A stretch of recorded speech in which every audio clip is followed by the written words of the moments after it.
The council chamber was massive and cold, built to make smaller species feel insignificant. Daniel Carter stood in the center of the circular floor, while representatives from 40 different alien species looked down at him from their elevated seats. The human ambassador kept his face calm even though his heart was pounding with anger. He had done this dance too many times before, and he knew exactly how it would end. High Counselor Zethra clicked her mandibles together, and the translation device around her neck turned the sounds into words. Her voice came out smooth and dismissive, like she was talking to a child who had disappointed her. She was Vraxian, one of the founding species of the Galactic Council, and she made sure everyone knew it. Her species had never fought a war they didn't start and never helped a neighbor they couldn't exploit. Ambassador Carter, the Council has reviewed humanity's contributions over the past cycle, Zethra said. The way she said contributions made it sound like humanity had done nothing at all. We find them lacking in several key areas.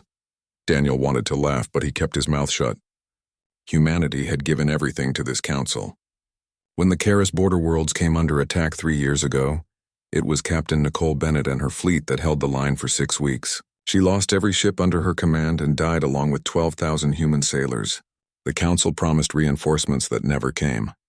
When the shooting stopped, the Vraxian Empire annexed the Karis worlds and their resources. Nobody thanked the humans who bled to save them. 2 years before that, Commander Gregory Walsh sacrificed his entire crew to push a damaged Talvian colony ship out of a star's gravity well.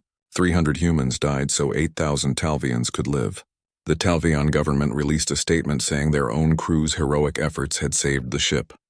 They never mentioned Gregory or his people. They never sent condolences to the families. Daniel had files full of stories like these. Humans dying for species that wouldn't even acknowledge they existed. The Council requires an increase in military contributions, Zethra continued. Her 3 eyes didn't blink as she stared down at him.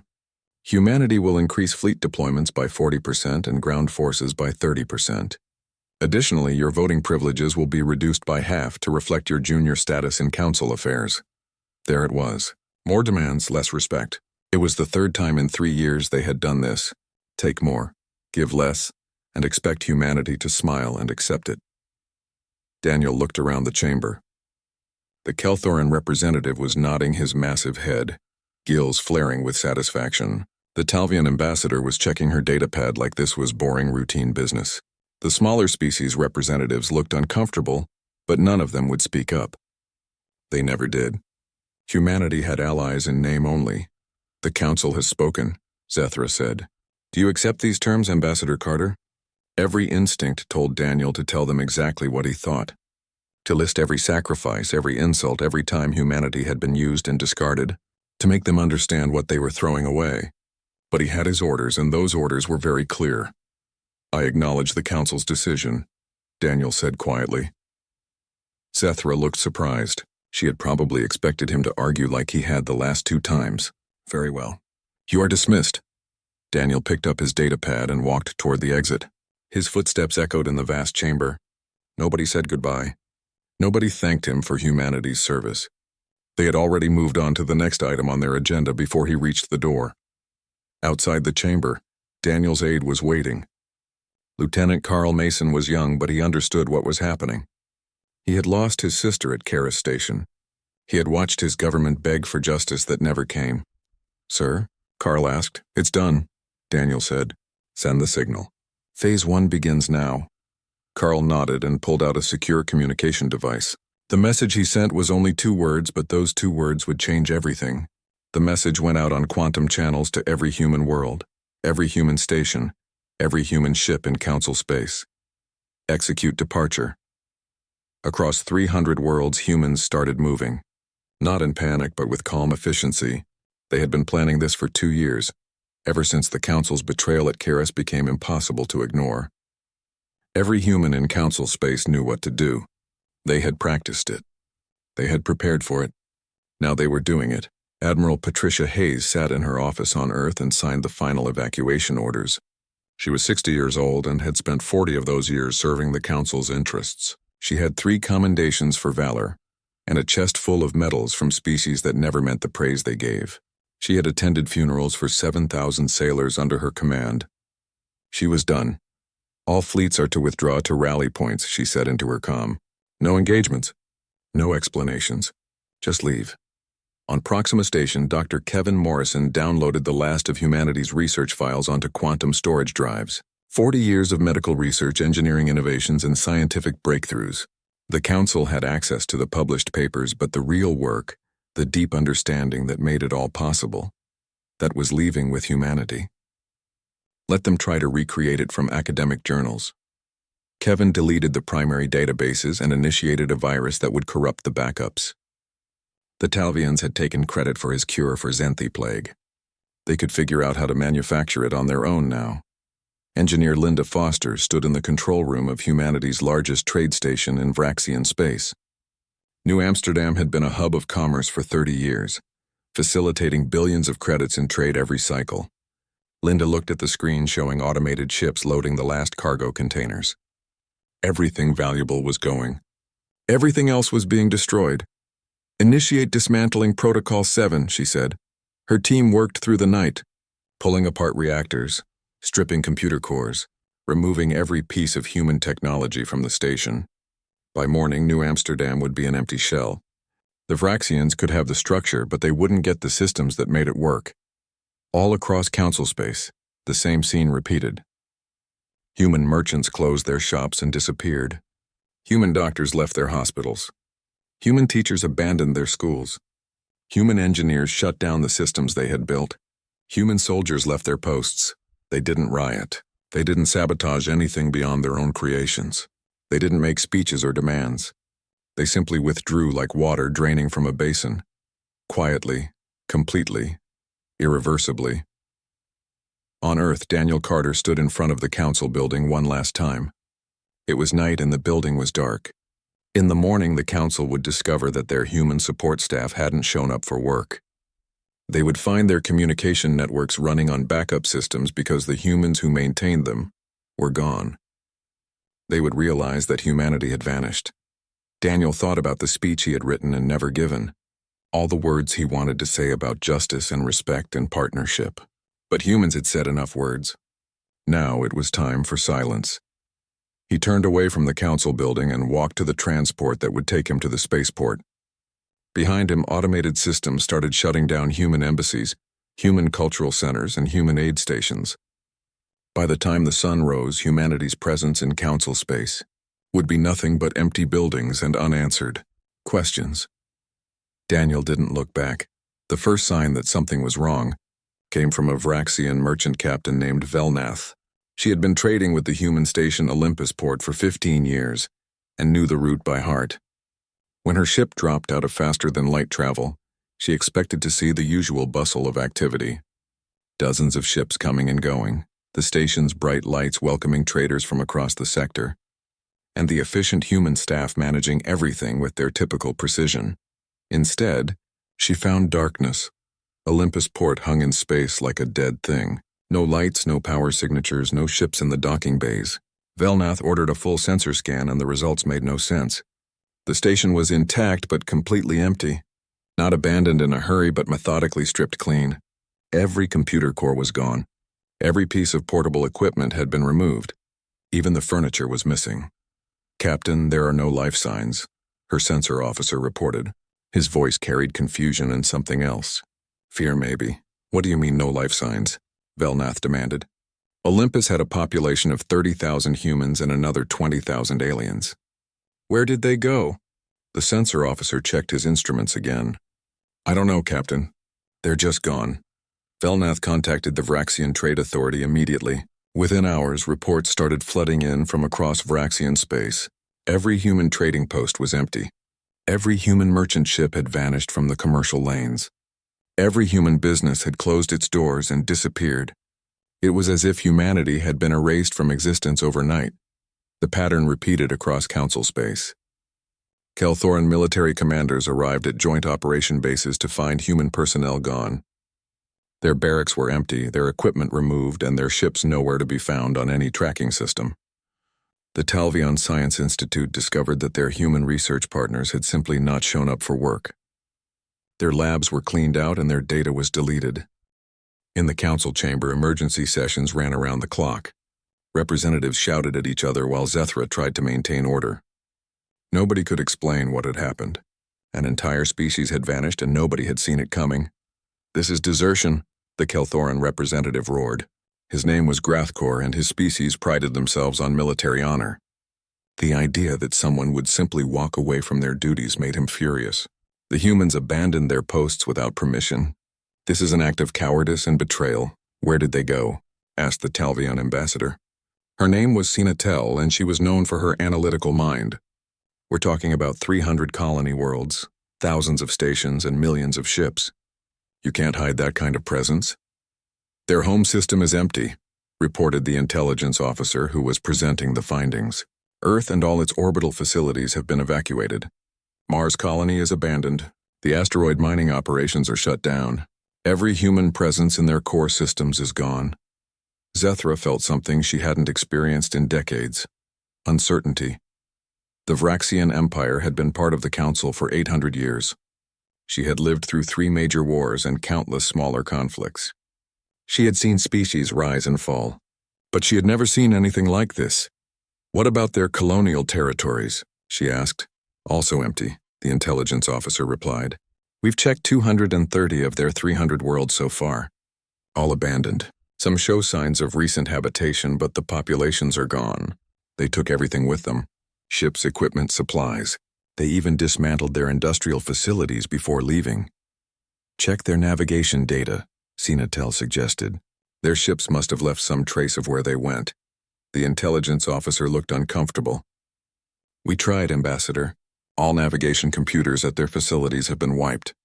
Not just deleted, but physically destroyed. The backup systems were corrupted with some kind of sophisticated virus. We can't recover any data about their destination." A heavy silence filled the chamber. Every representative was thinking the same thing. Humanity had planned this. They had prepared for months or maybe years. They had covered their tracks perfectly, and they had done it all without anyone noticing. "Send diplomatic missions to their last known positions," Zethra ordered. "Find them and open negotiations. This situation must be resolved." What Zethra didn't say out loud was what everyone was thinking. They needed to find humanity because without the humans, things were already starting to fall apart. Admiral Richard Cole stood on the bridge of the carrier Washington and watched Council space disappear from his screens. Behind his fleet, automated drones were collapsing the artificial wormhole that humanity had secretly constructed 5 years ago. The Council didn't know about this route into deep space. They didn't know about the 7 worlds humanity had already colonized in this isolated region. They didn't know that humanity had been preparing an escape route since the Karis betrayal. "All ships accounted for, Admiral," reported Lieutenant Amy Sullivan. She was his communications officer and had been instrumental in coordinating the evacuation. "The last transport cleared Council space 20 minutes ago." "Seal the wormhole," Cole ordered. The massive structure collapsed in on itself, leaving no trace it had ever existed. The mathematics behind its creation had been developed by human scientists specifically for this purpose. The Council's best physicists didn't even know such technology was possible. Cole thought about his son. Lieutenant Andrew Cole had died at Karis Station serving under Captain Nicole Bennett. He was 23 years old and had dreamed of being a diplomat. He wanted to build bridges between species and create a better future. The Council had killed those dreams along with 12,000 other humans. "Should we feel guilty, sir?" Amy asked quietly. Cole looked at her. She was young, maybe 25, with her whole life ahead of her. "About what, Lieutenant?" "Leaving them. They're going to struggle without us." "They should have thought about that before," Cole said. His voice was calm, but there was steel underneath. "We gave them everything, and they gave us nothing but contempt. Let them learn what it means to stand on their own." Back in Council space, the problems were mounting faster than anyone expected. The Vraxian military fleet tried to conduct standard patrol operations and discovered that 60% of their logistics network depended on human-designed systems. The software that coordinated their supply lines, managed their fuel distribution, and calculated their jump routes had all been created by human programmers. Engineer Krathzel stared at the code on his screen and felt his confidence crumbling. He was considered one of the best systems analysts in the Vraxian Empire. He had 20 years of experience and multiple advanced degrees, but the human programming before him was beyond his understanding. It wasn't just complex, it was elegant. Every line of code served multiple purposes. The efficiency was incredible, and he had no idea how to replicate it. "Can we fix this?" his supervisor demanded. Krathzel wanted to say yes. He wanted to maintain the pride of his species. But honesty forced him to admit the truth. "Maybe in 10 years, if we dedicate our best teams to it, and even then, I'm not sure we can match what they created." Similar scenes played out across council space. Talvion hospitals discovered that their advanced medical treatments required constant adjustment and monitoring. Human doctors had been doing that work, making tiny changes based on experience and intuition. The Talvians had the procedures written down, but they didn't have the understanding. Patients started dying from complications that humans would have prevented. The agricultural worlds faced disaster. Human botanist Claire Patterson had revolutionized farming across 17 systems using techniques that required constant adaptation. She left detailed manuals, but reading instructions wasn't the same as having the skill. Crop yields started dropping within weeks. On the mining colonies, extraction rates fell by 40%. Human engineers had optimized every operation, but the aliens running the equipment didn't understand the subtle adjustments needed for different conditions. They followed the procedures exactly and wondered why nothing worked properly. The Council's unified defense network started showing cracks. The tactical prediction systems that helped coordinate fleet movements were running on human-designed algorithms. Without the humans to maintain and update them, the predictions became less accurate. Fleet coordination suffered. Response times increased. The border regions became vulnerable. Zethra read the reports in her private office and felt the weight of her mistake. Humanity hadn't just contributed to Council society. They had been the foundation holding it together.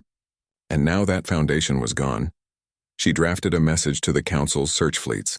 "Find the humans. Offer them whatever they want. Bring them back." But deep down, she knew the truth. Humanity wasn't coming back. They had tried patience and service and sacrifice. None of it had earned them respect, so they had chosen a different path. They had simply walked away, and the Council was left to face the consequences alone. 6 months after humanity vanished, the cracks in Council civilization had become canyons. What started as minor inconveniences had grown into catastrophic failures that threatened the entire alliance. The species that had dismissed humanity as useful but unremarkable were learning a harsh lesson about dependence. The Vraxian Empire was struggling with something that should have been simple. Their warships could still fly and their weapons still fired, but their fleets could barely maintain basic formation. The navigation algorithms that kept hundreds of ships moving in perfect coordination had been optimized by human programmers over decades. The Vraxians had the base code, but every time they tried to use it for complex maneuvers, the system crashed or produced dangerous errors. Fleet Commander Zarnath watched his formation drift apart during a routine patrol exercise and felt humiliation burn in his chest. His people had conquered 12 star systems through military might. They prided themselves on their warrior traditions and tactical superiority. Now they couldn't even keep their ships flying in straight lines. "What's the problem?" he demanded of his systems officer. "The synchronization protocols aren't responding correctly, Commander," the officer replied. His voice was tight with frustration. The human-designed network handled millions of calculations per second and adjusted for variables we didn't even know existed. Our version works for basic operations, but anything complex causes system failures. Zarnath wanted to break something. "Get me Engineer Krathzel." When Krathzel appeared on the communication screen, he looked exhausted. The engineer had been working 18-hour days trying to understand human systems. "Commander, I know what you're going to ask, and the answer is still the same. We need more time." "How much time?" Zarnath asked through clenched teeth. "Years, maybe a decade." The humans didn't just write good code, they wrote brilliant code. Every system connects to every other system in ways that create efficiency we can't match. It's like they saw the entire network as one living organism instead of separate parts. On the medical world of Talvian Prime, Dr. Zenva faced a nightmare. The Zenthi plague had mutated slightly. Just a small genetic drift that happened naturally with all viruses. Normally, this wouldn't be a problem. The human doctor Stephen Hughes had designed the cure to be adaptable. He left instructions for adjusting the synthesis process to account for mutations, but instructions on paper weren't the same as understanding. Zenva followed the procedures exactly as written. The cure she produced worked, but its effectiveness had dropped from 95% to 60%.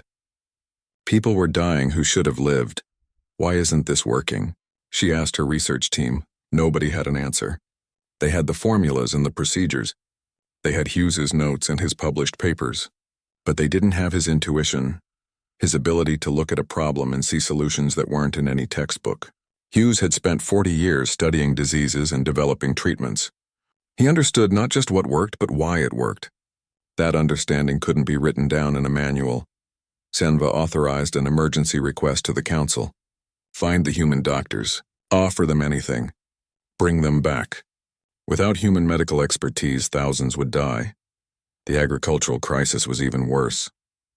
On the farming world of Kepler-7, Administrator Felthar walked through fields of dying crops and tried not to panic. This world fed 40 billion people across 6 systems. Claire Patterson had transformed Kepler-7 from a marginal farm world into the breadbasket of the sector. She had introduced crop rotation techniques, soil management systems, and pest control methods that tripled yields. Felthar had all of Patterson's research. He had her notes and her procedures and her recommendations. He followed them precisely. But the crops were still dying. The problem was that farming wasn't just about following rules. It required constant adjustment based on weather patterns, soil conditions, water availability, and dozens of other factors that changed daily.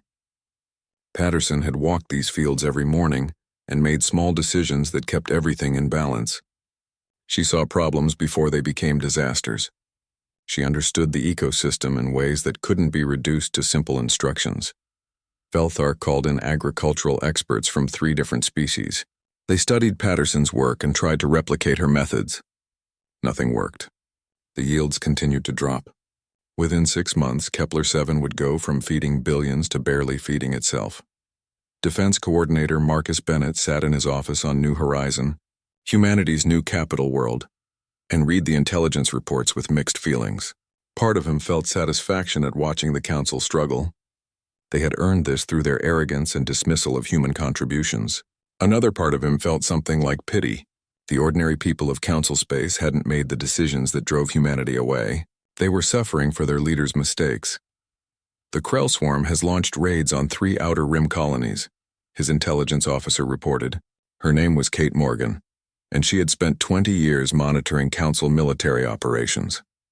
The council's defense fleets are responding, but their coordination is terrible. They lost 2 destroyers and a cruiser because they couldn't maintain defensive formation. Marcus nodded slowly.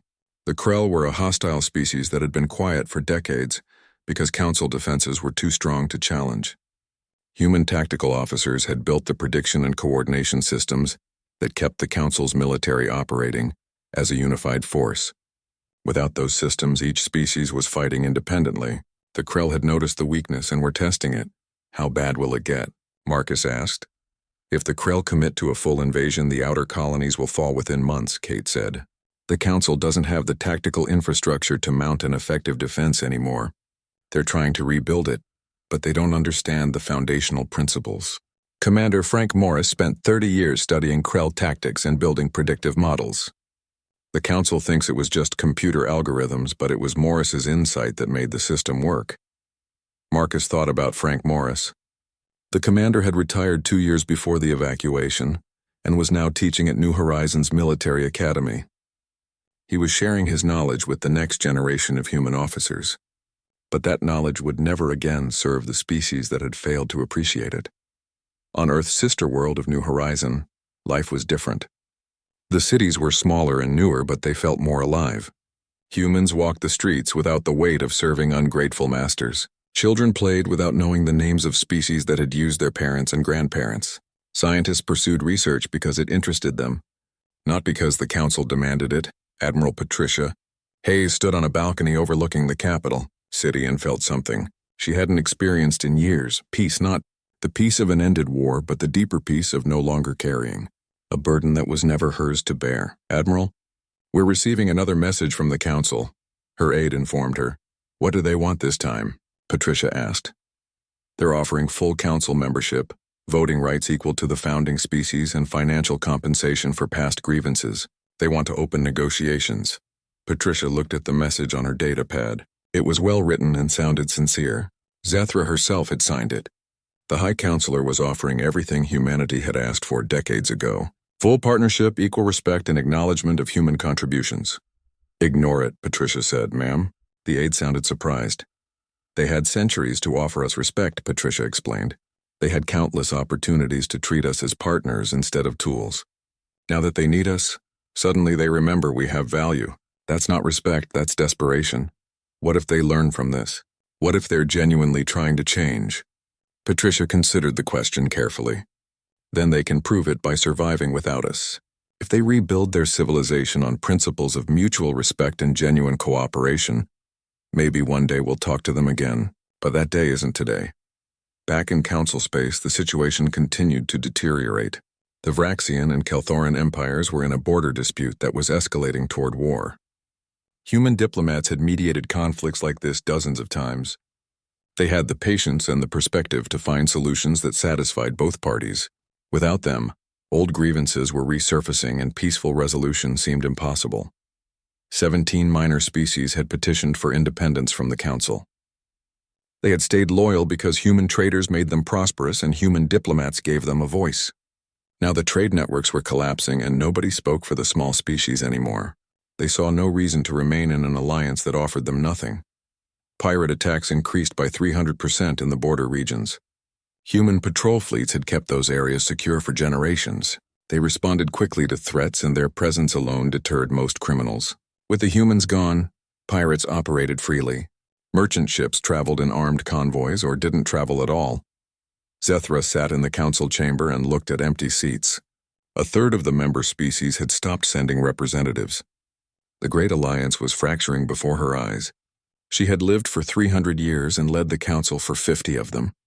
She had always believed that the council was eternal, that its strength came from its founding species and their superior wisdom. Now she understood the truth. The council's strength had come from humanity's willingness to serve, and that willingness was gone. The council's desperation reached new heights when they authorized Search Fleet Gamma. It was the largest expedition deployment in over a century, consisting of 40 ships from 8 different species. Their mission was simple in concept, but proving impossible in execution. Find humanity and convince them to return. Admiral Corvin of the Kelthoran Navy commanded the search fleet. He was a career military officer with 60 years of experience and a reputation for getting results. He had fought in 3 wars and never failed a mission. But as he looked at the star charts showing the vastness of unexplored space, he felt doubt creeping into his mind. Where do we even start? His navigation officer asked.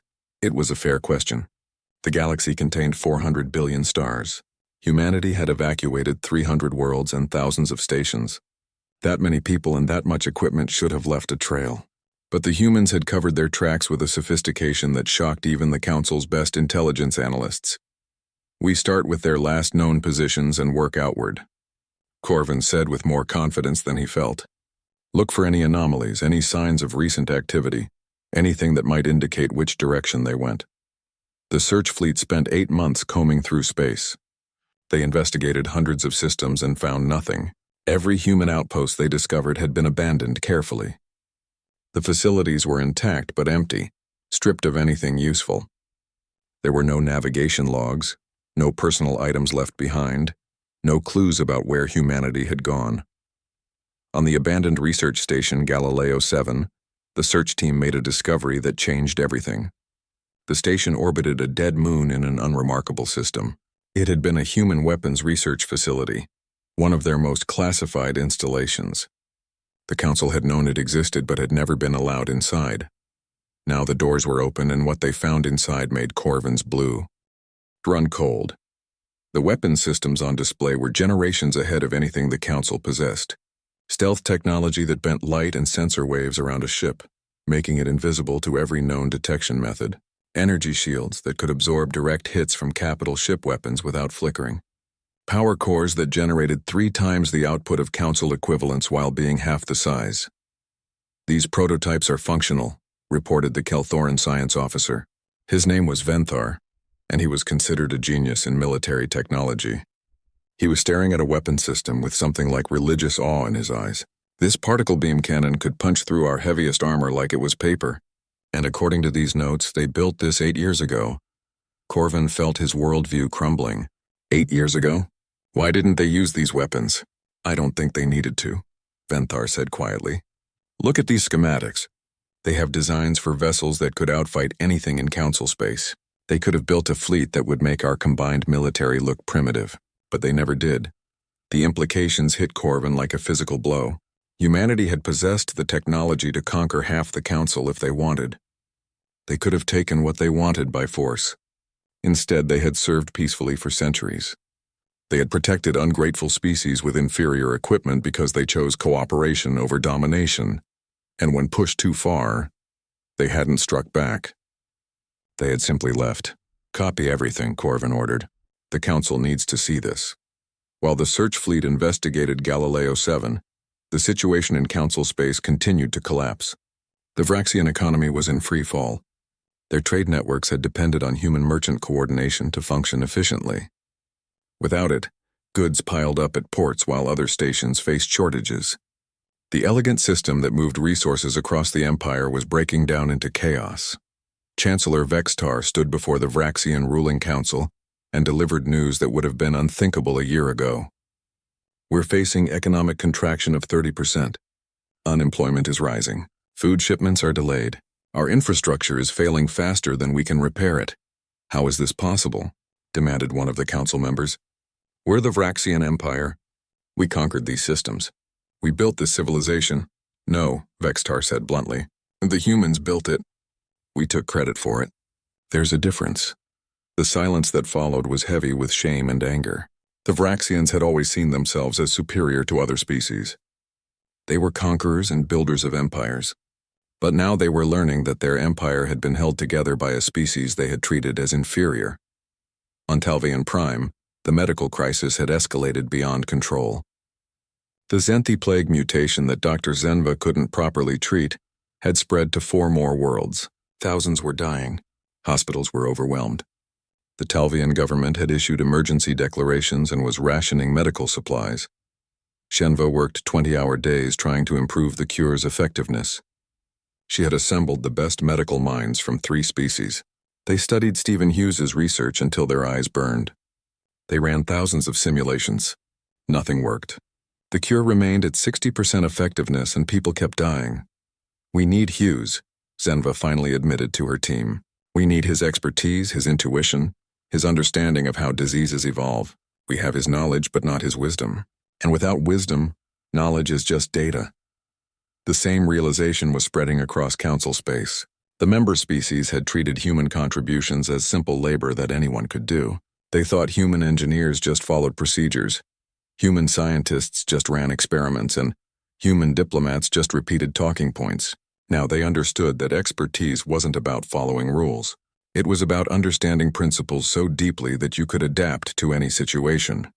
Back on New Horizon, humanity watched the Council's struggles through long-range monitoring.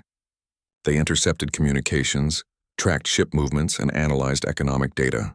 They knew exactly how badly things were falling apart.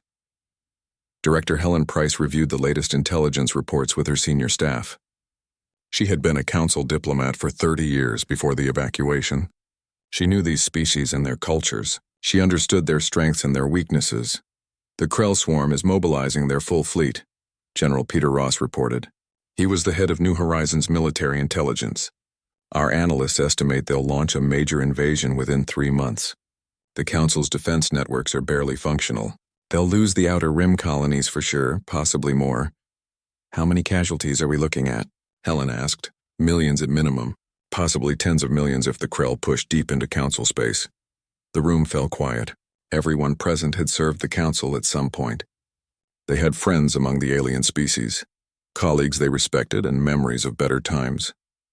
Watching those people face destruction wasn't easy, even after everything that had happened. We could help them, someone suggested quietly. Send military advisors, share tactical data, anything to give them a chance. Helen shook her head. And then what? We save them from the Krell and they go back to treating us like tools? We become their security service while they take credit and give us nothing? That's exactly what we left behind. So we just watch them die? We watched them face consequences, Helen corrected. They made choices. They dismissed our value, ignored our sacrifices, and took our contributions for granted. Those choices have results. If we shield them from those results, they learn nothing. Daniel Carter spoke up from his seat at the table. The former ambassador had become one of New Horizons' senior advisors. There's something else to consider. If we go back now, we're telling them that we need them as much as they need us. We're saying that our departure was a bluff, a negotiating tactic. They'll never respect us because they'll know we'll always come back. And if we don't go back? Someone asked. Then they learn to stand on their own or they fall. Either way, they learn that humanity isn't a resource to be exploited. We're a civilization that deserves respect, and respect must be earned through action, not granted out of desperation. On the military side, things were equally clear. Admiral Patricia Hayes met with her fleet commanders to discuss the Council's situation. Some of the younger officers wanted to help. They had been raised with ideals of protecting the innocent and standing against tyranny. Watching the Krell prepare for invasion while the Council floundered felt wrong to them. "Admiral, we have the capability to stop the Krell," one captain argued. "Our new fleet could defeat them without Council assistance. We could save millions of lives." "At what cost?" Patricia asked. "Not in ships or lives, but in principle. We left because serving ungrateful masters was destroying us. If we run back at the first crisis, what was the point of leaving? But innocent people will die." "Innocent people die every day," Patricia said, her voice hard but not unkind. "We can't save everyone.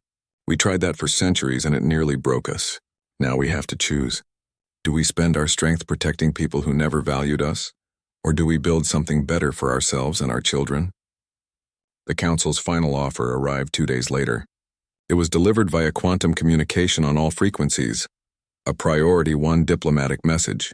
Zethra herself appeared in the transmission, and for the first time anyone could remember, the High Counselor looked old and tired. "To humanity, wherever you are," she began, "the Galactic Council acknowledges that we have failed you. We took your service for granted. We dismissed your sacrifices. We treated you as tools rather than partners. We were wrong." It was the closest thing to an apology that Zethra had ever given anyone. She went on to offer full Council membership with equal status to the founding species, financial compensation, formal apologies, and a complete restructuring of Council policies, please. Zethra concluded. "Come back, help us. We need you." Patricia watched the message in her office and felt nothing. No satisfaction, no anger. Just a deep, calm certainty that she had made the right choice. She deleted the message without responding. 3 years after humanity's departure, the Galactic Council was a shadow of what it had been. The Grand Alliance that had once claimed to represent the civilized galaxy now struggled to govern even its core worlds. The Council chamber, where Zethra had once ruled with absolute confidence, now held meetings with barely a quarter of the original members present. The Krell invasion had come exactly as predicted. Without human tactical coordination and defense networks, the Council's military response had been disorganized and ineffective. The Outer Rim colonies fell within weeks. The Krell pushed deeper into Council space, taking system after system. It took 2 years of brutal fighting and the loss of millions of lives before the Council finally managed to stop them. The victory, such as it was, came at a terrible price. 30 systems lost, 8 colony worlds completely destroyed, and military casualties that would take generations to recover from. The Krell had been pushed back, but they weren't defeated. They waited beyond the border, rebuilding their forces, knowing that the Council was weaker than it had ever been. Zethra stood at the window of her office and looked out at the Council's capital while the city below showed signs of neglect. Buildings that would have been maintained by human contractors were falling into disrepair. Transportation systems that humans had optimized ran on irregular schedules. The economy that had been so prosperous was now stagnant and struggling. She was 270 years old now. She had led the Council through what she thought would be its golden age. Instead, she had presided over its decline. The history books would remember her as the High Counselor who lost humanity. That was her legacy, and she had earned it. "High Counselor, the Vraxian ambassador is here," her aide announced. Zethra turned from the window. "Send him in." The Vraxian who entered was not the proud, arrogant diplomat she remembered. Chancellor Vexitar looked tired and worn. His empire was collapsing from within. The economic crisis had sparked civil unrest. 3 colonial worlds had declared independence. The military was a fraction of its former strength. "We need to discuss the Kelthoran border dispute," Vextar said without preamble. This was the new reality of council politics. Species that had cooperated for centuries were now at each other's throats. The Vraxian and Kelthoran empires were on the brink of war over a mining system that both claimed. In the old days, human diplomats would have mediated. They would have found a compromise that satisfied both sides. Now there was no one to bridge the gap. "I've reviewed both claims," Zethra said. "They have equal merit under council law. Then how do we resolve this?" Vextar demanded. Zethra had no answer. The truth was that the council had lost the ability to resolve conflicts peacefully. The diplomatic core that humanity had built was gone. The trust that human honesty had created was shattered. Every species now assumed the worst of its neighbors because there was no neutral party to guarantee fairness. On the medical world of Talveon Prime, Dr. Zenva worked in a hospital that was always full. The Zenthi plague had been brought under control, but at a terrible cost. Thousands had died before Talveon scientists finally improved the cure's effectiveness to 80%. It still wasn't as good as what Stephen Hughes had created, but it was enough to prevent total catastrophe. Genva thought about Hughes often. She had read every paper he published and studied every note he left behind. She understood now what she had missed before. Hughes hadn't just been a skilled doctor. He had been an artist who saw medicine as a living discipline that required constant adaptation and intuition. That kind of expertise took a lifetime to develop and couldn't be replicated by reading someone's research. The Talvian government had officially apologized to humanity for taking credit for Hughes's work. The apology was broadcast on all frequencies, sent to every possible location where humans might see it. There was never a response. Humanity maintained absolute silence. On the farming world of Kepler-7, Administrator Felthar walked through fields that were finally producing decent yields again. It had taken 3 years of trial and error, countless failures, and the help of agricultural experts from 5 different species. They had learned to adapt Claire Patterson's techniques to their own understanding. The results weren't as good as when Patterson was here, but they were enough to feed the population. The lesson had been humbling. Patterson's work looked simple on paper, but executing it required knowledge that went far beyond written instructions. Farming wasn't just about following procedures. It was about understanding ecosystems, reading subtle signs in the plants and soil, and making thousands of small decisions based on experience. The council species had that knowledge now, but they had paid for it with famine and hardship. 17 minor species had successfully gained independence from the council. They formed their own alliance, smaller and weaker than the council, but more democratic. They remembered that human diplomats had been the only ones who listened to small voices. They built their new government on principles of equality and mutual respect, trying to create what the council should have been. Back on New Horizon, humanity thrived. The population had grown as children were born into freedom. The cities expanded with architecture that blended human creativity with the natural beauty of their new worlds. Scientists pursued research without council restrictions. Artists created works that celebrated human culture without needing to accommodate alien sensibilities. Admiral Patricia Hayes was retired now. She was 70 years old and spent her days teaching at the Naval Academy. Her students were young men and women who had never served the council, who knew humanity's history with the aliens only from lessons and stories. They were building a military dedicated to protecting humanity's interests, not defending ungrateful masters. One of her students asked her a question that came up often. "Admiral, do you think we'll ever go back?" Patricia considered the question carefully. She always did. Maybe someday. But not as servants, not as tools to be used and discarded. If humanity ever deals with the council again, it will be as equals or not at all. What if they need our help again? Then they'll learn to ask properly, and they'll learn that we have the right to say no. Director Helen Price reviewed the latest intelligence from Council Space. The report showed a civilization slowly learning to stand on its own. The Council would never be what it was before.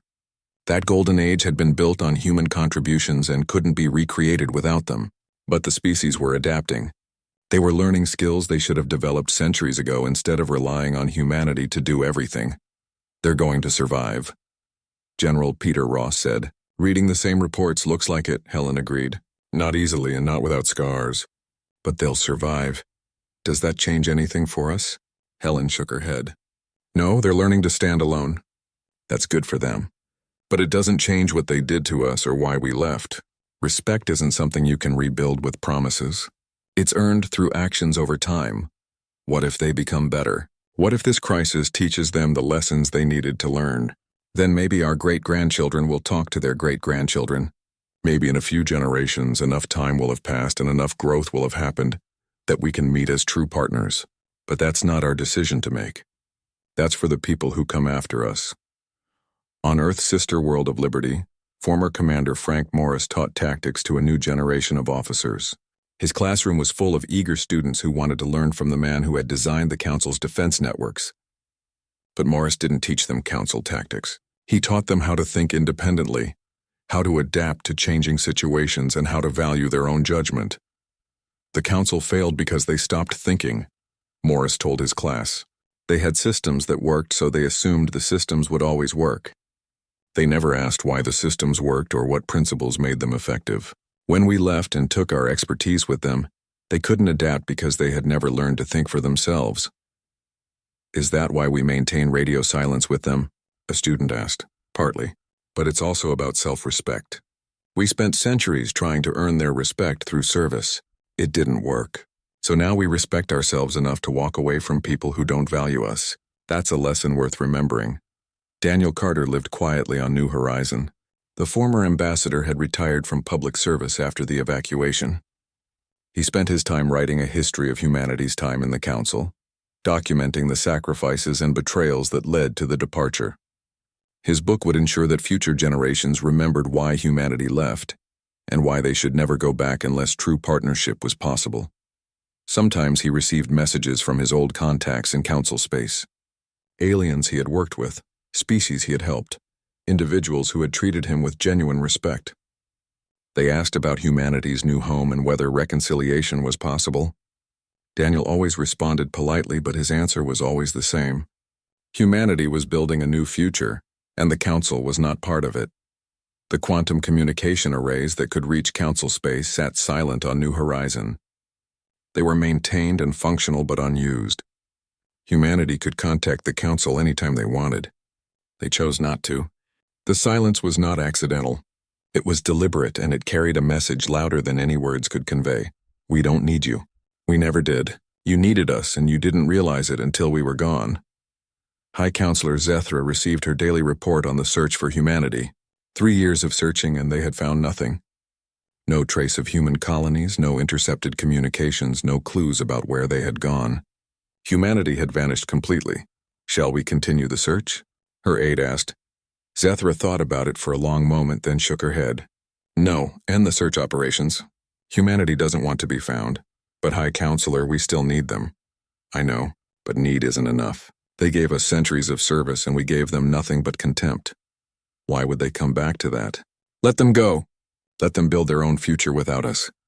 It was the first wise decision Zethra had made regarding humanity. It came 3 years too late, but it came nonetheless.